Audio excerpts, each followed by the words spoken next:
1 2 3 ती गणना करिए थे कल उसमें भी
कितना टाइम हो गया? हेलो,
गुरुदेव प्रणाम। चरण स्पर्श।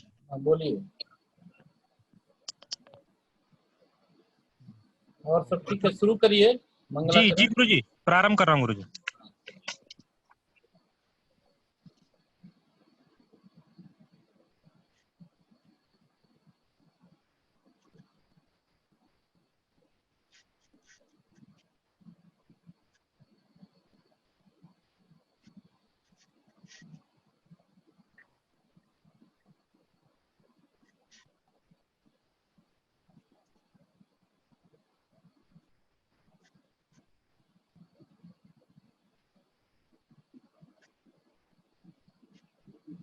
आवाज नहीं आ रही। हेलो। फिर से कल्याणानां निधानं कलिमलमथनं पावनं पावनानां पाथेयं यन्मुमुक्षो सपदि परपदप्राप्तये प्रस्थितस्य विश्रामस्थानमेकं कविवरवचसां जीवनं सज्जनानां बीजं धर्मद्रुमस्य प्रभवतु भवतां भूतये राम नाम अहल्यापाषाणः प्रकृतिपशुरासीत् कपिचमु भूचाण्डालस्त्रियमपि नीतं निजपदम् अहं चित्तेनाश्मा पशुरपि तवार्चादिकर्णे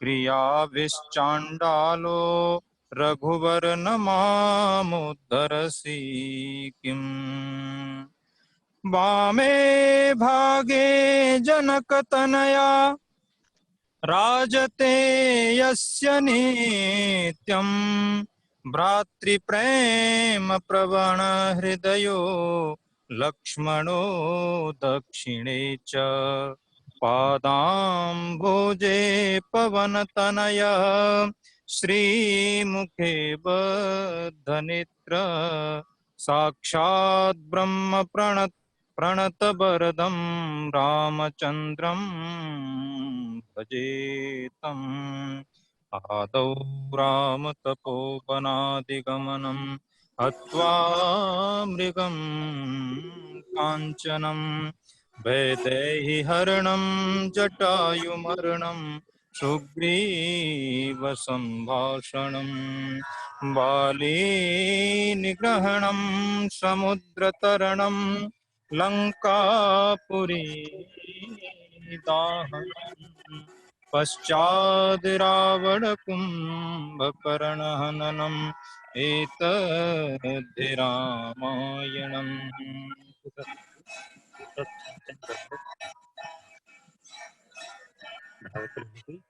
श्री गुरुभ्यो नमः।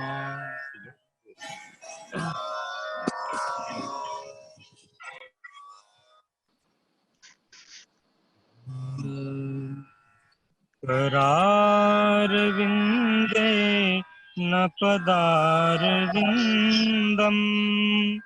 मुखारविन्दे विनरेशयन्तम् बटस्य पत्रस्य पुटे शयानम् बटस्य पत्रस्य पुटे शयानम् बालं मुकुन्दं मनसा स्मरामि बालं मुकुन्दं मनसा स्मरामि गङ्गातरङ्गरमणीयजटाकलापं गौरी निरन्तरविभूषितवामभागम् दरवाजा नारायण बंद कर दो। प्रियमनङ्गमदापहारं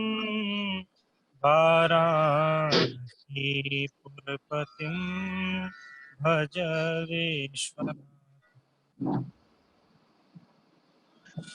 गुरुर्ब्रह्मा गुरुर्विष्णुः गुरुर्देवो महेश्वरा गुरुः साक्षात् परब्रह्म तस्मै श्री गुरवे नमः तस्मै श्री गुरवे नमः। प्रणाम गुरुजी। ठीक है गुरुजी।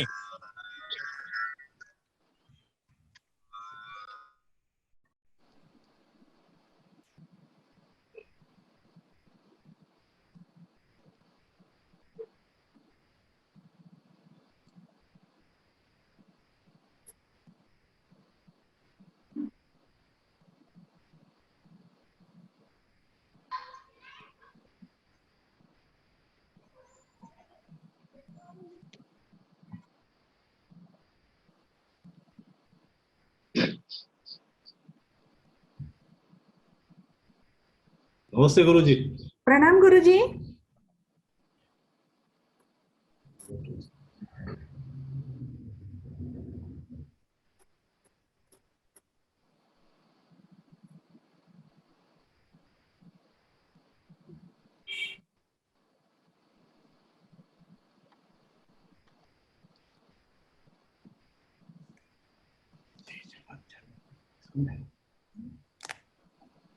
मूकं करोति वाचालं पंगुं लंघयते गिरिं यत्कृपातमहं वन्दे परमानन्दमाधवम्। प्रौढमनोरमायाः तारकप्रकरणं समधिकृत्य जायमाने अस्मिन् पाठे सम्बद्धानां भवतां समेषां विदुषां छात्राणां पुनरेकवारं हार्दं स्वागतम् अभिनन्दनम्। गतदिने अस्माभिः पश्य मृगो धावति इति वाक्यं समधिकृत्य वैयाकरणानां मतम् अथ च नैयायिकानां मतं प्रतिपादितम्। अनयोर्मतयोर्मध्ये यदा अस्माभिः वैयाकरणमतम् अङ्गीक्रियते तदा पश्य मृगो धावति इति पदसमूहस्य एकवाक्यत्वं भाष्यकारादिसम्मतं जायते। यदा च अस्माभिः नैयायिकसम्मतः प्रथमान्तार्थमुख्यविशेषकः शाब्दबोधः अङ्गीक्रियते तदा पश्य मृगो धावति इति वाक्यस्य स्वरूपं न भवति। अस्य पदसमूहस्य एकवाक्यत्वं नोपपद्यते। पुनश्च आख्यातस्थले तिङन्तस्थले प्रत्ययार्थमुख्यविशेषकः शाब्दबोधः अङ्गीक्रियते तदापि पश्य मृगो धावति इति वाक्यस्वरूपं न स्यात् इति प्रतिपादितम्। पुनश्च व्यापारमुख्यविशेषकः शाब्दबोधस्य अथवा क्रियामुख्यविशेषकः शाब्दबोधस्य अङ्गीकारादेव पचति भवति, पक्ष्यति भवति, त्वं पचसि भवति इत्यादीनां वाक्यानां साधुत्वं भवति। नैयायिकानां नये एतेषां वाक्यानां साधुत्वं न स्यात् इति प्रतिपादितम्। पुनश्च एकः विषयः इतः प्रागागतः। पश्य मृगो धावति इत्यत्र वैयाकरणानां नये धात्वर्थस्य प्रधानीभूतस्य धावनस्य कर्मत्वेन दृशिक्रियायाम् अन्वयो भवति। क्रियावाचकस्य धातुः तस्य अप्रातिपदिकत्वात् द्वितीयायाः आपत्तिर्नास्ति। नैयायिक नये प्रथमान्तार्थस्य मुख्यविशेष्यस्य मृगपदार्थस्य दृशिक्रियायां कर्मत्वेन अन्वयाङ्गीकारे कर्मवाचकं मृगेति प्रातिपदिकं तस्मात् प्रातिपदिकात् द्वितीयायाः आपत्तिः स्यात्। एवञ्च धावति मृगं पश्य इति अनिष्टं रूपं प्रसज्येत। अतः नैयायिकमतम् अस्माभिः भाष्यकारानुयायिभिः वैयाकरणैः नैयायिकमतं नैव अङ्गीकार्यं न आदर्तव्यम् इत्युक्तमासीत्। भवेन्नाम वैयाकरणमतमेव अङ्गीक्रियताम्। तथापि एकः प्रश्नः समायाति। पश्य मृगो धावति। अत्र पश्य इत्यत्र दृशिक्रियायां यदा कर्मत्वेन धावनस्य अन्वयः भवति तदा कर्मत्वं प्रकारतया भासते, आहोस्वित् संसर्गतया भासते इति प्रश्नः समायाति। इदानीं प्रकारताभानं किं, संसर्गताभानं किम् इति पूर्वम् अवगन्तव्यम्। यतो हि अग्रे सैव विचारः प्रवर्तते। तथा च ग्रन्थपङ्क्तिमहं पूर्वं पठामि। अयं तु विशेषः तिङन्तोपस्थापितायाः क्रियायाः क्रियान्तरं प्रति विशेषणत्वेपि शब्दाध्यारवादे कर्मत्वं संसर्ग एव न तु प्रकारः अपदार्थत्वात्। अर्थाध्यारवादे तु प्रकारत्वेपि इष्टापत्तिः। भवद्भिः सर्वैः विद्वद्भिः पक्षद्वयं श्रुतं वर्तते, नायं पक्षः कश्चन नूतनः। तथापि तत्र कथं वैयाकरणानां सम्मतिः किं वा मतम् इदानीं प्रतिपाद्यते। एते ग्रन्थकाराः मनोरमाकाराः वदन्ति धावति इत्यनेन उपस्थापितस्य धावनस्य यदा कर्मत्वेन पस्य इत्यत्र अन्वयः दृशि क्रियायाम् अन्वयः तदा कर्मत्वभान विषये पक्षद्वयम् अत्र वक्तुं शक्यते। शब्दाध्यारवादी मते कर्मत्वं कथं भासते, अर्थाध्यारवाद मते कर्मत्वं कथं भासते इति प्रश्नः आगतः। तदा वदति ग्रन्थकारः मनोरमाकारः शब्दाध्यारवादी मते धावनस्य यत् कर्मत्वं दृशि क्रियायां प्रतीयते तच्च कर्मत्वम् इदानीं संसर्गतया एव प्रतीयते शब्दाध्यारवादी मते। अर्थाध्यारवादी मते प्रकारत्वेपि इष्टापत्तिः। अर्थात् अर्थाध्यारवादिनये अत्र कर्मत्वं प्रकारत्वं संसर्गत्वम् उभयथापि वक्तुं शक्यते। अर्थात् कर्मत्वभानं संसर्ग विधयापि भवितुमर्हति, प्रकार विधयापि भवितुमर्हति। इदम् अवगन्तव्यं। पुनरेकवारं वदामि। शब्दाध्यारवादे अत्र प्रतीयमानं कर्मत्वं संसर्गतया एव प्रतीयते, प्रकारतया न प्रतीयते शब्दाध्यारवादिनैः। अर्थाध्यारवादे अत्र कर्मत्वं प्रकारतयापि प्रतीयते, संसर्गतयापि प्रतीयते इति इदानीम् उक्तम्। प्रश्नः भवति कस्तावत् शब्दाध्यारवादः, कस्तावत् अर्थाध्यारवादः, शब्दाध्यारवादेन किं तात्पर्यम्, अर्थाध्यारवादेन किं तात्पर्यम्, कस्तावत् दार्शनिकः शब्दाध्यारवादी, कस्तावत् दार्शनिकः अर्थाध्यारवादी। त्रयः क्रमेण इदम् अहं वच्मि। श्रुतमेव भवद्भिः। तत्र शब्दाध्यारवादिनः नैयायिकानां मते शब्दम् अध्याहृत्य ततः अर्थोपस्थितिः तदनन्तरं संसर्गबोधः शाब्दबोधः। यथा द्वारम् इत्युच्यमाने पिधेहि इति क्रियापदं शब्दः अध्याह्रियते, तेन उपस्थिता या पिधानक्रिया तस्यां पिधानक्रियायां द्वारपदार्थस्य कर्मत्वेन अन्वयात् द्वारकर्मकं पिधानम् इति बोधः भवति। अर्थात् तत्र शब्दाध्यारं विना अर्थोपस्थितिर्या भवति जेन केनापि रूपेण सा उपस्थितिः शाब्दबोध प्रयोजिका न भवति इति नैयायिकमतम्। यथा घटम् इति उक्तम्। घटम् इति उच्यमाने आनयनादि रूपस्य अर्थस्य अपेक्षा भवति। तत्र प्रकरणादिकमपि कारणं भवति प्रकरणज्ञानं। तत्र आनय इति पदस्य शब्दस्य पूर्वम् अध्याहारः, शब्दस्य ज्ञानानन्तरं तेन या अर्थोपस्थितिः ताम् अर्थोपस्थितिं कारणं मत्वा अनन्तरं शाब्दबोधं निर्वाहयन्ति नैयायिकाः।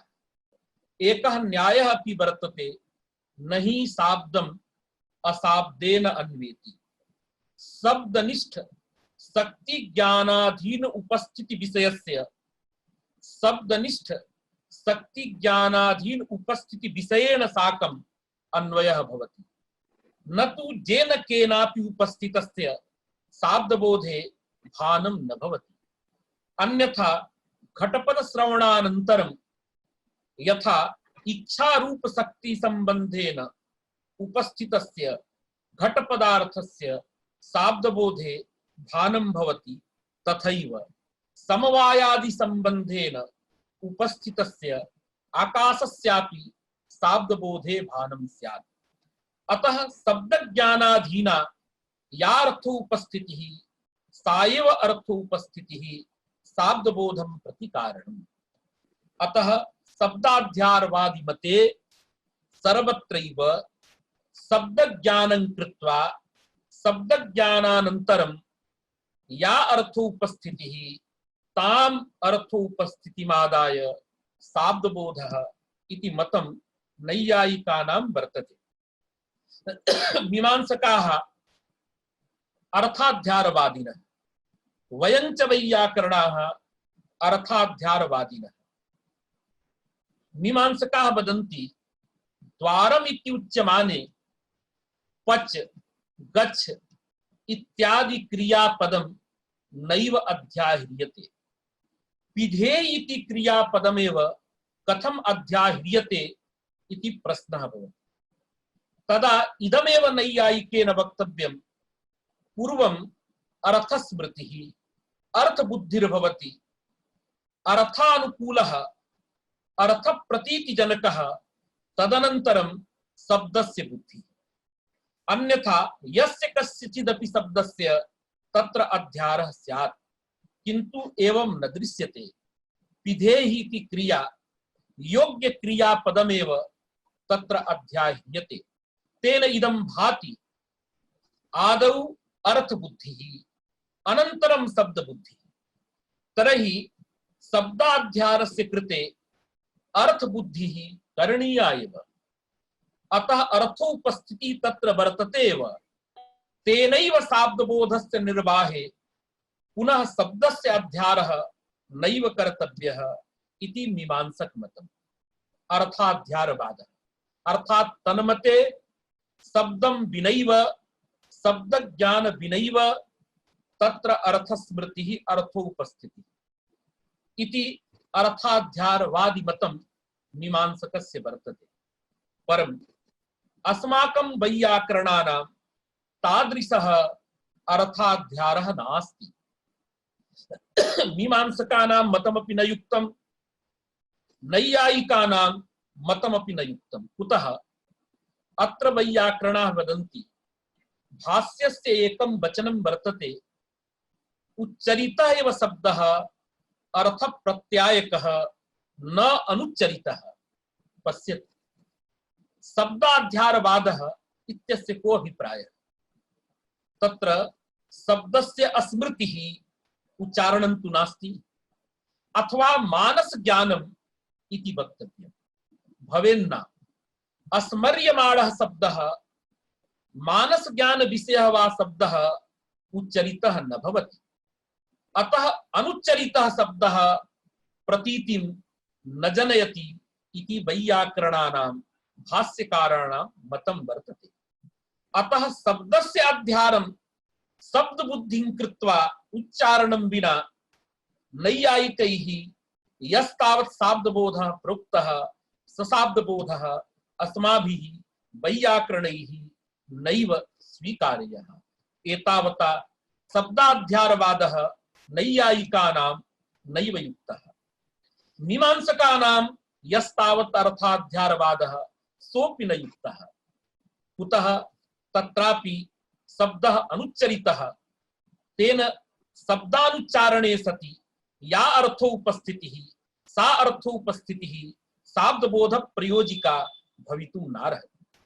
किन्तु अस्माकं यस्तावत् अर्थाध्यारवादः वैयाकरणानां स भिन्नः। वैयाकरणाः किं वदन्ति? भवन्तः जानन्त्येव सर्वे। यथा सत्यभामा इति पदं कस्मिंश्चित् मांसपिंड विशेषे सक्तं वर्तते। देवदत्त इति पदं कस्मिंश्चित् मांसपिंड विशेषे सक्तं वर्तते। यस्मिन् काले सत्यभामा इति पदद्वयस्य समुदितस्य पदद्वय घटितस्य, पदद्वयं नाम सत्याभामा, एतद् पदद्वय घटितस्य सत्यभामा इति समुदितस्य मांसपिंड विशेषे शक्तिग्रहः भवति, तस्मिन्नेव काले श्रोत्रा प्रत्येकं पदेपि शक्तिग्रहः क्रियते। अर्थात तस्मिन् मांसपिंड विशेषे यथा सत्यभामा इति समुदितस्य पदस्य शक्तिग्रह, तस्मिन्नेव काले सत्या इति पदस्य भामेति पदस्यापि तस्मिन्नेव अर्थे शक्तिग्रहः जायते। अतएव किं भवति, सत्यभामा इत्युच्यमाने यथा तस्याः बालिकायाः बोधः जायते, तद्वदेव सत्या इति उच्यमानेपि अथवा भामा इति उच्यमानेपि तादृशस्य बालिका रूपस्य अर्थस्य उपस्थित्यनन्तरं तस्याः एव बोधः जायते। एवं स्थिति वर्तते। अतएव अस्माभिः उच्यते पदार्थबोधनिच्छया पदैकदेशस्य प्रयोगः। किन्तु पदैकदेशस्य तत्र यदि शक्तिर्न भवति तदा पदार्थोपस्थितिर्न भवति। पदार्थोपस्थितिं विना कथं शाब्दबोधः। अतः अस्माभिः वैयाकरणैः इदमुच्यते तत्र पदशक्तिग्रह काले पदैकदेशस्यापि तस्मिन्नेव पदार्थे शक्तिग्रहः। अतएव जय प्रकाश इति उच्यमाने यथा व्यक्ति विशेषः अस्माभिः अवबुध्यते अवगम्यते, तद्वदेव जय इति उच्यतां प्रकाशः इति उच्यतां वा तस्य अर्थस्य प्रतीतिर्भवति। तद्वदेव वाक्यार्थबोधनेच्छया वाक्यैकदेशोऽपि प्रयुज्यते। यथा द्वारं पिधेहि इति वाक्यं वर्तते।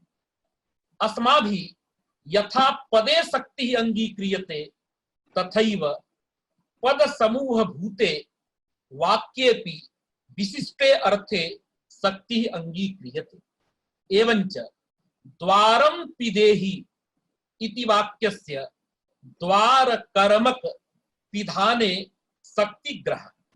अतएव द्वारं पिधेहि इति वाक्यश्रवणानन्तरं द्वार कर्मक पिधानम् इत्यस्य विशिष्टस्य अर्थस्य अवगतिर्जायते।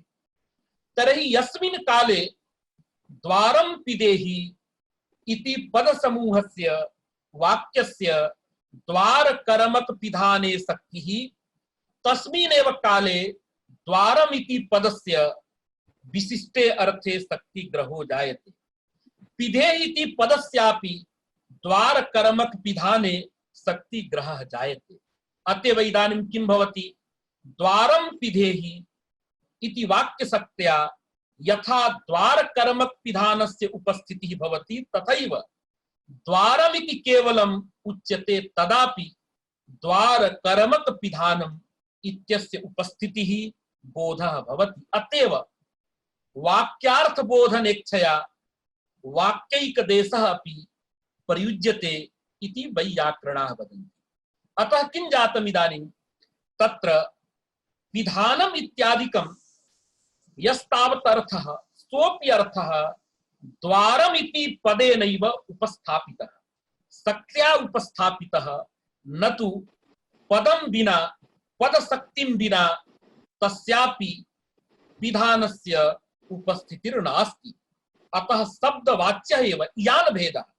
द्वारं पिधेहि इति उच्यमाने तत्र द्वारं पिधेहि इति विशिष्टेन पदसमुदायेन तादृशः विशिष्टः अर्थः उपस्थापितः, अथवा द्वारम् इति पदेन द्वारम् उपस्थितं, पिधेहि इति पदेन पिधानम् उपस्थितं।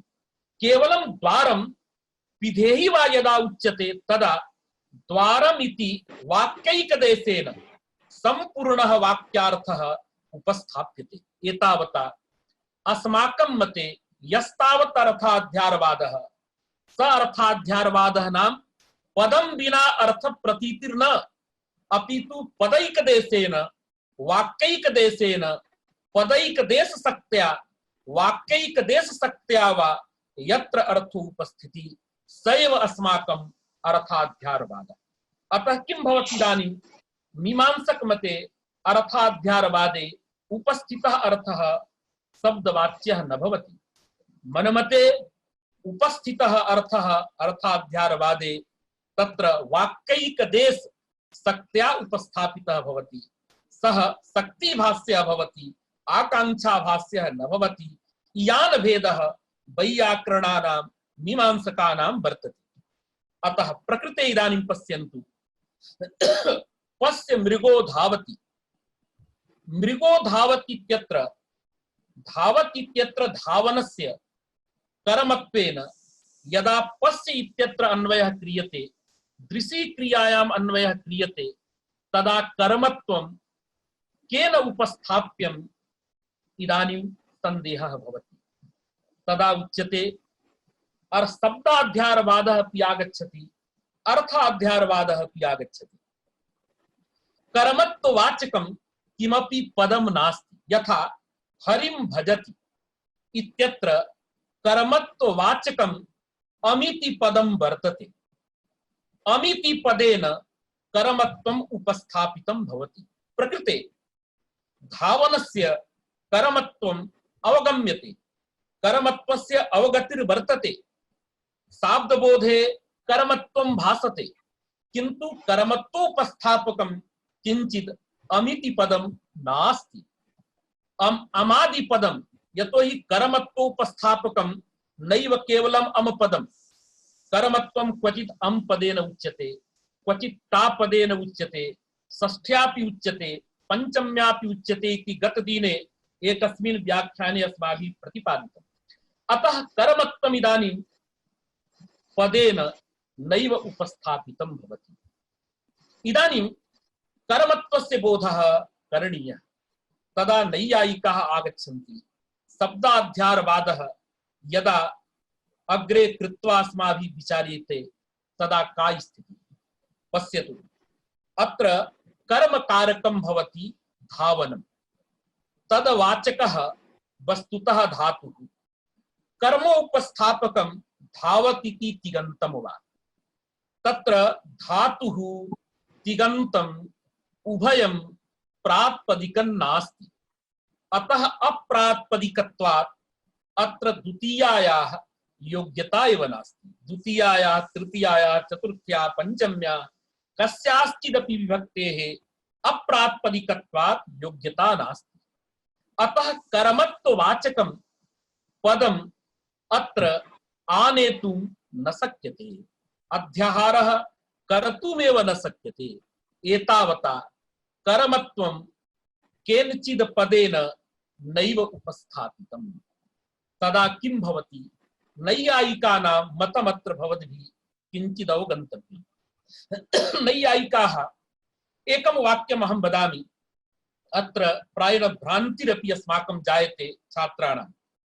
नीलः घटः इति वाक्यं सर्वैः सर्वदा शाब्दबोधे उच्यते। नीलो घटः इत्यत्र मतद्वयम् अस्माभिः पठ्यते। एकं मतं प्रकारतावादी मतं, द्वितीयं मतं संसर्गतावादी मतम् इति भवद्भिः ज्ञायते। प्रकारतावादी मतम् इत्यस्य को अभिप्रायः, संसर्गतावादी मतम् इत्यस्य को अभिप्रायः। तदा एवं स्थितिः भवति। प्रकारतावादी मते नील पदोत्तरा या सुविभक्तिः तस्याः सुविभक्तेः अभेदः अर्थः। एवंच अत्र पदार्थत्रयं भवति। तत्र नीलपदेन नीलत्व विशिष्टः नीलः पदार्थः उपस्थाप्यते। सुपदेन अभेदस्य उपस्थितिः, घटपदेन घटस्य उपस्थितिः, घटपदोत्तरा या सुविभक्तिः तया सुविभक्त्या एकत्वम् उपस्थाप्यते। तस्य इदानीं प्रयोजनं नास्ति, भवेन्नाम। तर्हि यदा नीलपदेन नीलपदार्थस्य उपस्थितिः, सुपदेन अभेदस्य उपस्थितिः, अर्थात सुपदनिष्ठा या शक्तिः तया शक्त्या इदानीम् अभेदस्य उपस्थितिर्वर्तते। अर्थात सुपदनिष्ठ शक्ति ज्ञानाधीना अभेदो उपस्थिति। अतः अभेदः पदार्थः भवति। पदार्थः नाम पदनिष्ठ शक्ति ज्ञानाधीनो उपस्थिति विषयः। अस्मिन् संदर्भे पदार्थैक देशः पदार्थत्वम् इदानीं न विचार्यते। इदानीं पदार्थः अर्थात पदनिष्ठा या शक्तिः तया शक्त्या यस्तावत् अर्थः अवगम्यते स अर्थः पदार्थः। यस्तावत् पदार्थः भवति न्यायमते तस्य पदार्थस्य संसर्गतया भानं न भवति, अपितु प्रकारतया विशेष्यतया वा भानं भवति। अतएव नील पदार्थः सुपदार्थे अभेदे तत्र गच्छति। संबंधः वर्तते, तत्र महान् विचारः कृतः। तत्र अभेदः इत्यत्र यः भेदः भेदाभावः तस्मिन् भेदे स्वनिष्ठ प्रतियोगिता निरूपकत्व संबंधेन नील पदार्थस्य अन्वयः भवति। पुनः सुप्रत्यार्थस्य अभेदस्य भेदाभावस्य स्वरूप संबंधेन घट पदार्थे अन्वयः। किं जातम्? इदानीम् इदमेव वाच्यं यस्तावत् नीलपदनष्ट शक्त्या उपस्थापितः नील पदार्थः सः प्रकारः न संसर्गः, किंतु सुपदार्थे अभेदे जेन संबंधेन गच्छति स संबंधः इदानीं शक्तिभाष्यः नास्ति, अपितु आकांक्षया प्रतीयते। येन केनापि पदेन स्वनिष्ठ प्रतियोगिता निरूपकत्वस्य संसर्गस्य उपस्थितिर्नास्ति, अपितु आकांक्षया उपस्थिति। यः आकांक्षया ज्ञायते सः संसर्ग मर्यादया भासते, अर्थात सः संसर्गतया भासते। संसर्ग मर्यादया यस्य प्रतीतिः स एव संसर्गः, सः प्रकारः विशेष्यः न भवति इति नैयायिकानां मतम्। किन्तु यस्य अर्थस्य पदनिष्ठ शक्त्या उपस्थितिः, यस्य अर्थस्य पदज्ञानानन्तरं शक्ति स्मरणानन्तरं अर्थस्य स्मृतिः यदा अस्ति स अर्थः तावत् प्रकारः भवति अथवा विशेष्यः भवति। अतएव अभेदः नीलं प्रति विशेष्यः, घटं प्रति प्रकारः, अभेदस्तावत् प्रकारतावादी मते संसर्गः न भवति पदजन्यो उपस्थिति विषयत्वात्। एवञ्च नीलो घटः इत्यत्र शाब्दबोधः प्रकारतावादी मते नीला भिन्नः घटः, अर्थात एवमपि वक्तुं शक्यते नील विशिष्ट भेद विशिष्टाभाववत् अभाववान घटः। अर्थात नील पदार्थः भेदे, भेद पदार्थः अभेदे, अभेद पदार्थः घटे। अतः पदनिष्ठ शक्ति ज्ञानाधीनो उपस्थितिः यस्य अर्थस्य भवति स अर्थः न्यायमते प्रकारत्वेन प्रतीयते, विशेष्यत्वेन वा प्रतीयते। यस्य अर्थस्य पदनिष्ठ शक्त्या उपस्थितिर्न भवति, अपितु पदानां परस्परं समविभ्यारवशात् आकांक्षावशात् यस्य अर्थस्य उपस्थितिः स एव अर्थः संसर्गतया भासते। अतः यस्य प्रकारतावादिनः मते अभेदः सुप्रत्यार्थः पदार्थः तदा स प्रकारः भवति। संसर्गतावादी मते किं भवति? नीलो घटः इत्यत्र सुपदस्य कश्चन अर्थः एव नास्ति। सुपदेन एकत्वं प्रतिपादनीयं, तच्च एकत्वं घटपदोत्तराया सुविभक्तिः तया विभक्त्या प्रतीयते। अतः नीलपदोत्तराया सुविभक्तिः सा सुविभक्ति न कमपि अर्थं ब्रूते। अतः साधुत्वार्थिका एषा सुविभक्तिः। किन्तु नील पदार्थस्य घट पदार्थे अभेद प्रतीतिः जायते अस्मिन् मतेपि। तदा अभेदः कथं प्रतीयेत इति प्रश्नः। तदा तैः संसर्गतावादिभिः नैयायिकैः प्रोच्यते स अभेदः संसर्ग मर्यादया आकांक्षा प्रतीयते। आहत्य किमागतम्? इदानीम् अभेदः प्रतीयते, किन्तु अभेदः यस्य कस्यचित् पदस्य शक्त्या नैव प्रतीयते। शक्ति भाष्यः नास्ति, अतः अभेदः प्रकारोऽपि न भवति, विशेष्यः अपि न भवति, अपितु संसर्गतया प्रतीयते। तदा शाब्दबोधः भवति अभेद संबंधेन नील विशिष्टः घटः एवं रीतिः तेषां वर्तते। अन्ते इदमेव वक्तव्यं किमागतम्?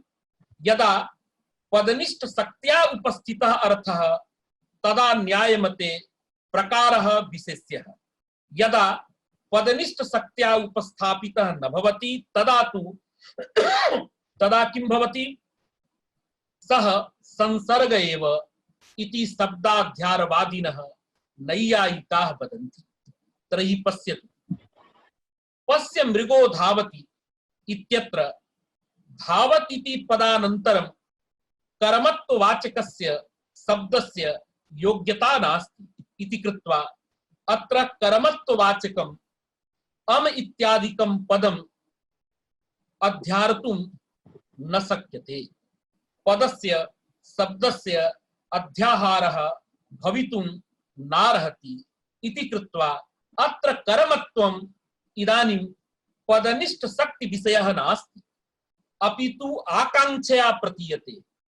शब्दाध्यारवादे कर्मत्वं पदार्थः न भवति, अतः अपदार्थः प्रकारतया विशेष्यतया वा न प्रतीयते इति कृत्वा शब्दाध्यारवादी मते प्रतीयमानं कर्मत्वं संसर्गतया एव प्रतीयते, न तु प्रकारतया।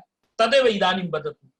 पश्यतु किं वदति ग्रन्थकारः? अयं तु विशेषः तिङन्तोपस्थापितायाः क्रियायाः क्रियान्तरं प्रति विशेषणत्वेपि शब्दाध्यारवादे कर्मत्वं संसर्ग एव, न तु प्रकारः न वा विशेष्यः। कुतः? शब्दाध्यारवादी मते नैयायिक मते स एव प्रकारः विशेष्यः वा भवति यः पदार्थः भवति। पदार्थः नाम पदनिष्ठ शक्ति ज्ञानाधीनोपस्थिति विषयः भवति, स एव पदार्थः, तस्यैव प्रकारत्वं विशेष्यत्वं वा अंगीक्रियते। इदानीं शब्दाध्यारवादी मते शब्दस्य अध्यारः कर्तुमेव न शक्यते, अतः अमादि शब्देन कर्मत्वस्य उपस्थितिर्नास्ति इति कृत्वा अत्र कर्मत्वं, कुत्र कर्मत्वं? धावन् दृशि क्रियोर मध्ये यः संबंधः कर्मत्वं तच्च कर्मत्वं संसर्ग मर्यादया भासते, संसर्गतया एव भासते, प्रकारतया न भासते। किन्तु अस्माकं वैयाकरणानाम् अर्थाध्यारवादीनां नये प्रकारत्वेपि इष्टापत्तिः। तर्हि अस्माकं किं मतम्?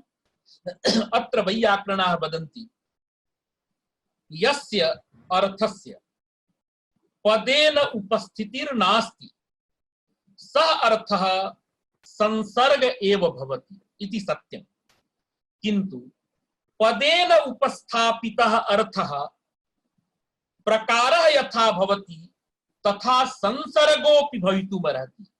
भवद्भिः इदं ध्येयम्। वैयाकरणाः किं वदन्ति? अपदार्थः प्रकारः विशेष्यः न भवति। अपदार्थः पदेन यस्य उपस्थितिर्नास्ति, अर्थात आकांक्षया यः प्रतीयते सः प्रकारः विशेष्यः न भवति, संसर्ग एव भवति। किन्तु पदार्थः यथा प्रकारः विशेष्यः भवति तथैव संसर्गोऽपि भवितुमर्हति। किन्तु नैयायिकाः वदन्ति पदार्थः सर्वदा प्रकारतया विशेष्यतया वा प्रतीयते। मन्मते यः पदार्थः भवति स प्रकारः भवति, विशेष्यः भवति इत्यत्र विप्रतिपत्तिर् नास्ति। किन्तु पदजन्योपस्थिति विषयः पदार्थः यथा प्रकारतया भासते, विशेष्यतया भासते, तथैव संसर्गतयापि भासते इति अर्थाध्यारवादीनाम् अस्माकं वैयाकरणानां मतम्। अत्र किं भवति अर्थाध्यारवादे? पश्यतु, पश्य मृगो धावति। शब्दाध्यारवादिनः ये नैयायिकाः सन्ति ते तु शब्दम् अध्याहृत्य कर्मत्वस्य बोधं वदिष्यन्ति, आहोसित आकांक्षया वदिष्यन्ति। तत्र शब्दाध्यारस्य अत्र योग्यता नास्ति। अतः तन्मते नैयायिकमते इदानीम् आकांक्षया एव कर्मत्वस्य प्रतीतिः, तस्य कर्मत्वस्य संसर्गतया एव भानं वक्तव्यम्। मम मते अर्थाध्यारवादी मते वैयाकरण मते किं भवति? वाक्यैक न्यायेन वाक्यार्थ बोधनेच्छया यथा संपूर्णं वाक्यम् अस्माभिः प्रयुज्यते तदवदेव संपूर्णस्य विशिष्टस्य वाक्यार्थस्य अवबोधाय वाक्यैकदेशस्यापि प्रयोगः भवति। अतः इदानीं मनमते कर्मत्वम् अंतर्भाव्य वाक्यशक्त्या उपस्थितिर्भवति। अत्र कर्मत्वम् अमादिपदशक्त्या नैव उपस्थापितम्, किन्तु पश्य मृगो धावति इति यद् वाक्यं तद्गता या शक्तिः तया शक्त्या विशिष्टस्य अर्थस्य उपस्थितिः। अर्थात् पश्य मृगो धावति इति पदसमूहस्य वाक्यस्य कुत्र शक्तिः वर्तते तदा उच्यते मृग कर्तृक धावन कर्मक दर्शने। अतः कर्मत्वमपि वाक्यशक्त्या इदानीम् उपस्थापितं भवति। अतः कर्मत्वम् अस्माकं मते पदार्थः, पदार्थस्तावत् यथा प्रकारः भवति, पदार्थः यथा विशेष्यः भवति, अर्थात् पदार्थस्य यथा प्रकारत्वेन प्रतीतिः विशेष्यत्वेन वा प्रतीतिः तथैव संसर्गत्वेनापि प्रतीतिः भवितुम् अर्हति इति वैयाकरणमतम्। अतः इदानीं किम् आयातम्?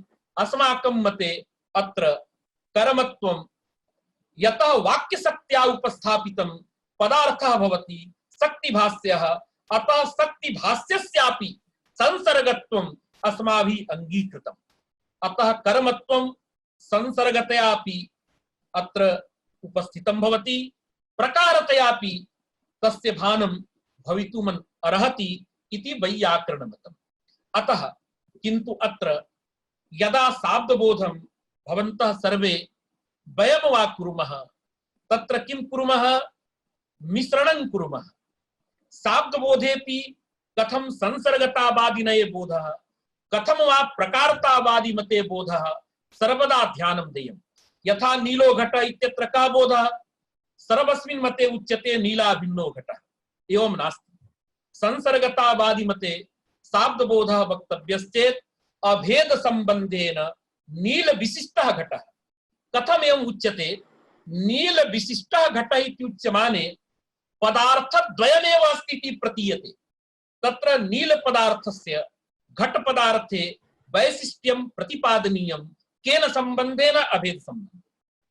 नीला भिन्नो घट इति उच्यते चेत् कति पदार्थाः कुत्र अन्वयः इति भानं न भवति। वस्तुतः एवं बोधः प्रकारतावादी मते। प्रकारतावादी मतेपि कथं बोधः कर्तव्यः तदहं किञ्चित् वच्मि। अत्र नैयायिकाः ये सन्ति ते अवश्यं जानन्ति। तत्र नील विशिष्टः यः भेदः, तद् विशिष्टः यः अभावः, तादृशाभाव विशिष्टः घटः, तेन सम्यक् अवगतिर्भवति। इदानीं नील विशिष्टः भेदः, तत्र वैशिष्ट्यं किम्? भेद विशिष्टः अभावः, तत्र वैशिष्ट्यं केन संबंधेन?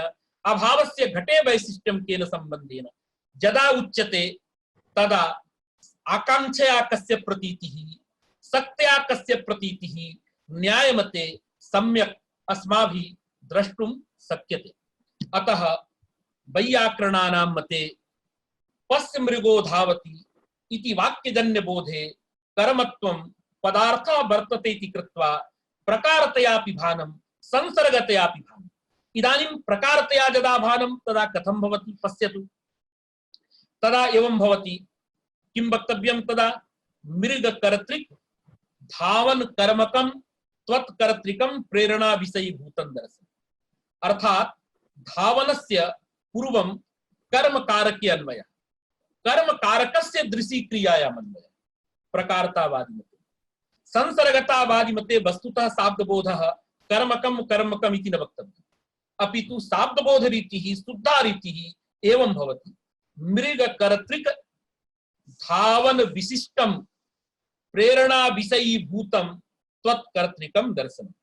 धावनस्य दृशि क्रियायां वैशिष्ट्यं च न्याय दिशा कर्मत्व संबंधेन अथवा अस्माकं दिशा क्रिया कर्म भाव संबंधेन वैशिष्ट्यं यदा उच्यते तदा सुस्पष्टतया प्रकारतावादः संसर्गतावादः इमौ द्वौ वादौ प्रतीयेते। नो चेत् संसर्गतावादे कथं बोधः, प्रकारतावादे कथं बोधः, सुस्पष्टतया अस्माकं ज्ञानं नैव जायते। अतः अस्माभिः सर्वदा शाब्दबोध करणे इदम् अवश्यं ध्येयम्। शब्दाध्यारवादी मते वस्तुतः एक विधः बोध। सच बोधः कथं भवति? तत्र मृग कर्तृक धावन विशिष्टं दर्शनं वैशिष्ट्यं च कर्मत्व संबंधे। यतो हि तन्मते कर्मत्वं पदार्थः नास्ति, शब्दोपस्थितं नास्ति, अतः कर्मत्वं तावत् इदानीं संसर्गतया एव प्रतीयते। संसर्गत शब्दाध्यार मते एवं स्थितिः वर्तते। अतएव इदानीं वदति किं वदति पश्यतु। अयं तु विशेषः तिगन्तोपस्थापितायाः क्रियायाः, क्रियायाः नाम धावन क्रियायाः क्रियान्तरं प्रति अर्थात दर्शन क्रियां प्रति विशेषणत्वेपि शब्दाध्यारवादे कर्मत्वं संसर्ग एव न तु प्रकारः अपदार्थत्वात्। यह अपदार्थः सः उभयेषां मते संसर्ग एव इत्यत्र विप्रतिपत्तिर् नैयायिकस्यापि नास्ति वैयाकरणस्यापि नास्ति। किन्तु अर्थाध्यारवादे यदा कर्मत्वं पदार्थः तदा उभयम् अस्माकं सम्मतम्। पदार्थः प्रकारः अपि भवितुमर्हति, विशेष्यः अपि भवितुमर्हति, तद्वदेव संसर्गः अपि भवितुमर्हति। तस्य पदार्थस्य संसर्गतयापि भानं भवितुम् अर्हति इति वैयाकरणाः वदन्ति अर्थाध्यारवादिनः। तदेव वदति न तु प्रकारः अपदार्थत्वात्। अर्थाध्यारवादे तु प्रकारत्वेपि इष्टापत्तिः अपि न संसर्गत्वे। अर्थाध्यारवादिने प्रकारत्वं संसर्गत्वम् उभयम् इष्टम् इदानीं ग्रन्थकारः वदति। अग्रे पचत् इत्यादौ धातुपात फलस्यापि इत्थमेव मतभेदेन व्यवस्था। इदानीं दृष्टान्तः एकः दीयते। वदति यथा पश्य मृगो धावति इत्यत्र क्रियान्तरं प्रति क्रिया यदा विशेषणं भवति तदा शब्दाध्यारवादे कर्मत्वं संसर्ग एव अपदार्थत्वात्। अर्थाध्यारवादे प्रकारत्वं संसर्गत्वम् उभयं कर्मत्वस्य इष्टम् इति उक्तम्। इदानीं वदति पचत् इत्यादि स्थले तद्वदेव व्यवस्था कर्तव्या। पचत् इत्यत्र किं भवति कथं भवति इति अवगन्तव्यम्। भवन्तः जानन्तेव नैयायिकाः एकम् अपूर्वं वचनं कल्पयन्ति। तेषां वचनं वर्तते क्रिया विशेषणानां कर्मत्वं क्लीवत्वं च इति वचनम्। इदं च वचनम् अपूर्वं तेषां। वैयाकरणाः वदन्ति इदं वचनम् अपूर्वं नास्ति अपितु न्यायतः सिद्धमिदं वचनम्। क्रिया विशेषणानां कर्मत्वं कर्तुरीप्सितमं कर्मेति सूत्रेण सिद्धम्। इदानीम् अतिदेश वचनं नैव अपूर्वम् अपितु अनुवादकम् इदं वचनम् इति वैयाकरणाः वदन्ति। भवन्तः जानन्तेव फलाश्रयस्य सर्वं वदामि चेत् कालः गच्छति, अतः लाघवेन वदामि। फलाश्रयः यः भवति तस्य फलाश्रयस्य कर्म संज्ञा कर्तुरीप्सितमं कर्मेति सूत्रेण विधीयते इति मतं वर्तते। चैत्रः तण्डुलं पचति इत्यत्र पचधात्वर्थः फलं विक्लित्तिः। विक्लित्ति रूपस्य फलस्य आश्रयः यस्तावत् तण्डुल पदार्थः तस्य तण्डुल पदार्थस्य किं भवति?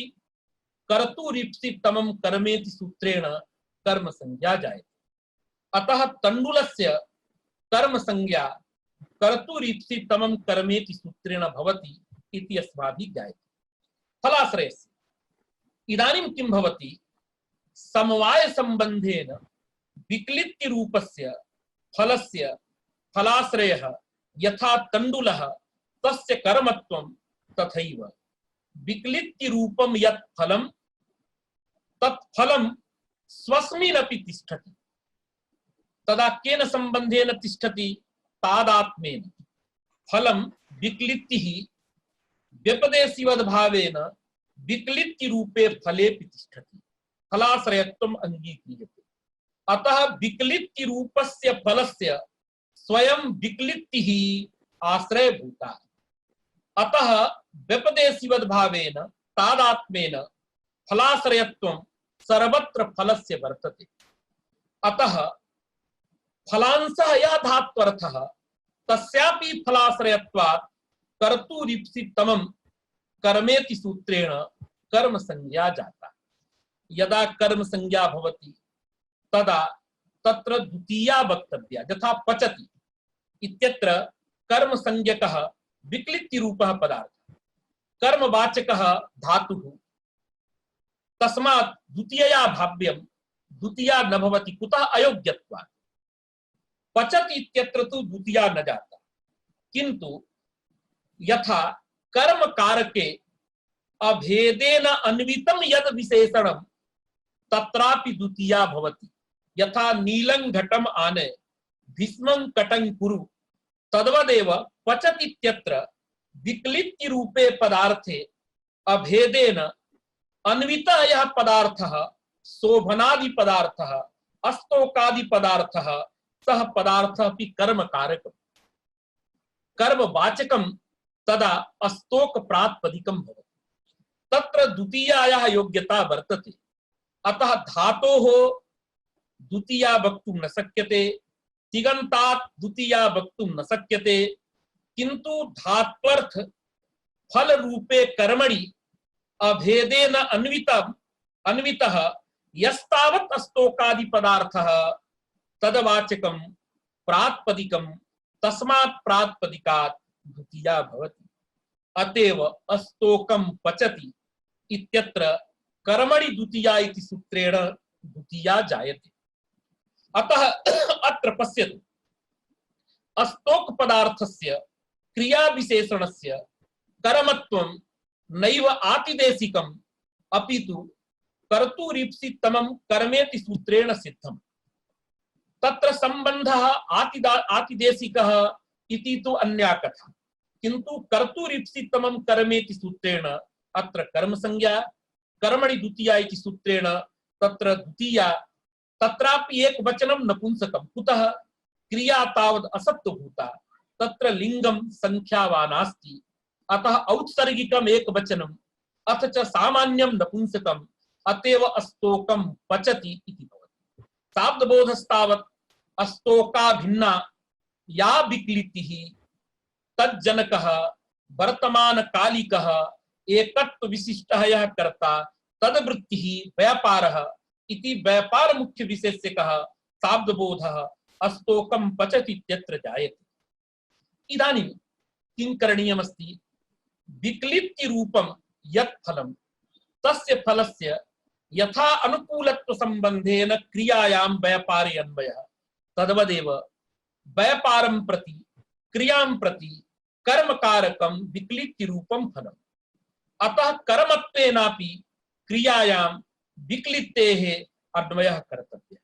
इदानीं तच्च कर्मत्वं प्रकारतया भासते संसर्गतया वा भासते इति प्रश्नः भवति।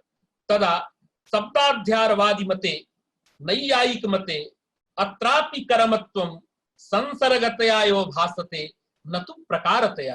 कुतः? अत्रापि शब्दस्य अध्याहारः कर्तुं न शक्यते अयोग्यत्वात्। अतः प्रतीयमानं भासमानं कर्मत्वं संसर्गतया एव शाब्दबोधे तन्मते प्रतीयते। किन्तु अस्माकम् अर्थाध्यारवादी मते यथा पच धातोः विक्लितौ व्यापारे च शक्तिः तथैव विक्लित्ति कर्मक व्यापारेपि तस्यैव पदस्य शक्तिः अंगीक्रियते। अतः कर्मत्वमपि पदनिष्ठ शक्ति ज्ञानाधीनो उपस्थिति विषयः पदार्थः भवति। पदार्थः यः भवति वैयाकरणानां मते सः पदार्थः प्रकारः विशेष्यः संसर्गः त्रयमपि भवितुमर्हति। अतः मनमते वैयाकरण मते अर्थाध्यारवादी मते अत्र कर्मत्वं प्रकारतयापि प्रतीयते अथ च विशेष्यतयापि प्रतीयते। कुतः क्रियां प्रति कर्मत्वं प्रकारः, फलं प्रति कर्मत्वं विशेष्य, अथ च यदि पदार्थः संसर्गतया प्रतीयते इति मदमस्माकं तदा कर्मत्व संबंधेन विक्लित्ति विशिष्टः व्यापारः एवमपि प्रतीतिः। तदा कर्मत्वं अर्थाध्यारवादिने संसर्गतयापि प्रतीयते इति वैयाकरणाः वदन्ति। यथा पश्य मृगो धावति इत्यत्र धावनक्रियायाः दृशिक्रियायां कर्मत्वं शब्दाध्यारवादी मते संसर्गत्वेनैव प्रतीतिः, अर्थाध्यारवादी मते संसर्गत्वेन प्रकारत्वेन उभयथा प्रतीतिः। तथैव पचति गच्छति इत्यादिषु तिङन्तस्थलेषु फलस्य क्रियायां प्रतीयमानं कर्मत्वं शब्दाध्यारवादिनये तत्र आकांक्षाभास्यत्वात् संसर्गत्वेनैव प्रतीयते कर्मत्वम्।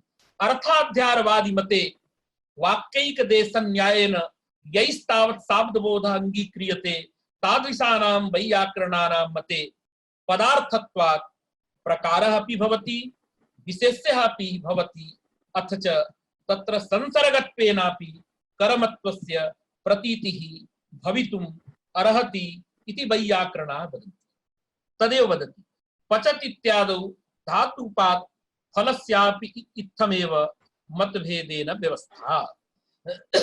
अतएव तत्समानाधिकरणे शोभनं पचत् इत्यादौ द्वितीयैक वचनोत्पत्तिः।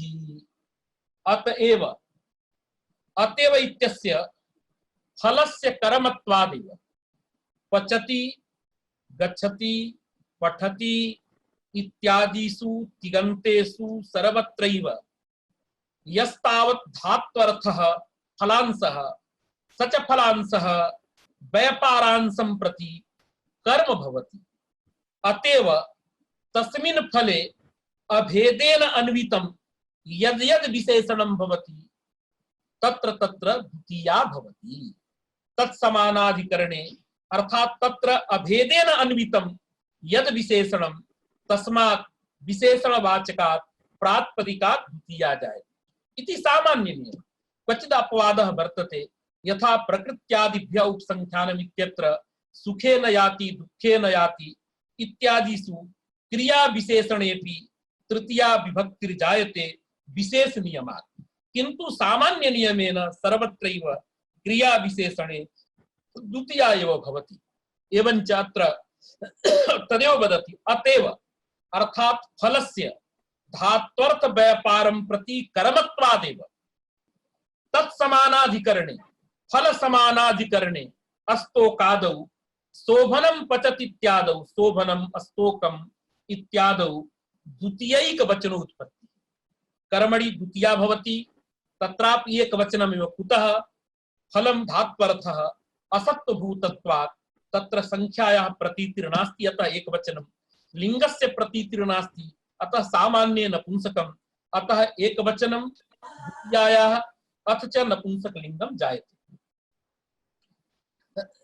एकः प्रसंगादुच्यते सर्वत्र सर्वैः पृच्छ्यते अस्तोकं पचति इत्यत्र कर्मणि द्वितीया।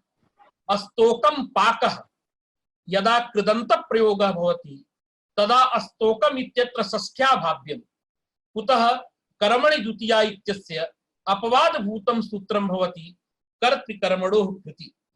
अतः कृज्योगे द्वितीयां प्रबाध्य षष्ठ्या भाव्यं षष्ठी कुतो न जायते तदा शेखरे नागेशेन उत्तरं दत्तं कर्तृकर्मणोः कृति इत्यत्र यत्र कुत्रापि कर्तृवाचकात् षष्ठी भवति सर्वत्र कर्ता धात्वरथे भेदान्वयी एव कर्तुः कदापि क्रियायाम् अभेदेन अन्वयः नास्ति अतः कर्तृसाहचर्यात् यत् कर्म भेद संबंधेन धात्वर्थ क्रियायाम् अन्वेति तादृश कर्मवाचकात् प्रातिपदिकादेव तत्र षष्ठी भवति अस्तोकं पाकः इत्यत्र पाकस्य कृदन्तत्वेपि अस्तोक रूपं कर्म तावत् अभेदेन क्रियान्वयी अतः भेदेन क्रियान्वयी नास्ति इति कृत्वा अत्र स्तोकम् इत्यत्र कर्तृकर्मणोः कृति इति सूत्रेण षष्ठी न भवति अपि तु द्वितीया एव भवति एवञ्च स्तोकं पाकः इत्येव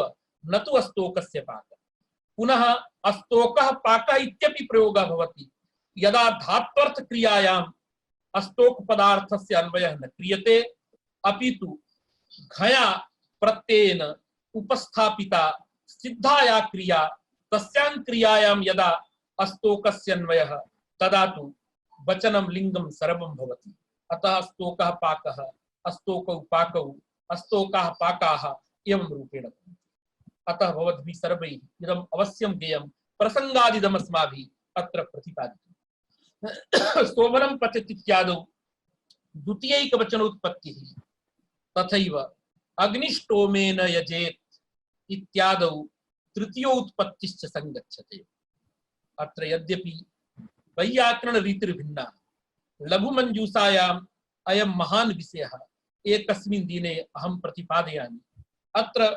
मनोरमाकाराः शब्दरत्नकाराः वदन्ति मीमांसा दृष्टिमादाय मीमांसकैः किमुच्यते अग्निष्टोमेन यजेत अत्र लोडर्थः लिङ्गर्थः भावना तत्र भावना विषये तत्र भावना द्वेधा अस्ति शाब्दी भावना आर्थी भावना लिङ्त्वेन लोट्त्वेन तप्रत्ययः शाब्दी भावनां ब्रूते इदानीं शाब्दी भावनां त्यजामः यस्याः भावनायाः आवश्यकता वर्तते तां भावनाम् आनयामः अत्र आख्यातत्वेन तप्रत्ययेन आर्थी भावनायाः प्रतीतिः तस्यां भावनायाम् आकांक्षा त्रयं भवति सा च आकांक्षा किं भावेत् इति फलाकांक्षा केन भावेत् इति करणाकांक्षा कथं भावेत् इति कर्तव्यताकांक्षा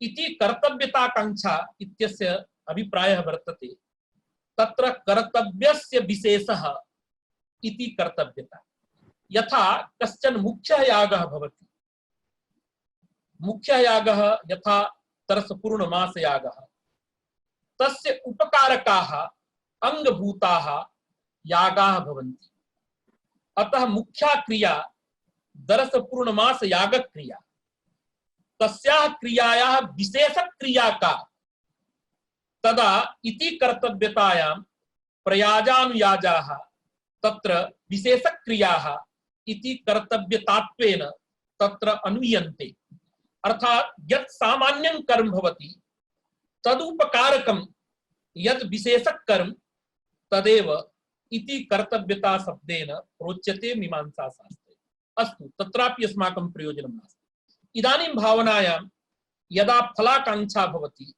किं भावेत् इत्याकांक्षायां तदा स्वर्गादि फलं तत्र भाव्यत्वेन अन्वेति फलत्वेन अन्वेति एवञ्च स्वर्गं भावेत् इति जातम् केन भावेत् इति करणाकांक्षायां तत्र समानपदेन उपस्थापितः यागादिरेव तत्र भावनायां करणं भवति अर्थात यागादिरेव करणत्वेन भावनायाम् अन्वेति अतः यागः करणं भवति धात्वर्थः यागः भावनायां करणम् अतः तस्मात् करणवाचकात् धातोः तृतीया भवितुं नार्हति अयोग्यत्वात् किन्तु तस्मिन् यागे अभेदेन अन्वितः तत्र अग्निष्टोम पदार्थः यः वर्तते तदपि करणम् तदवाचकं प्रातिपदिकं अग्निष्टोम पदम तस्मात् तृतीया भवति।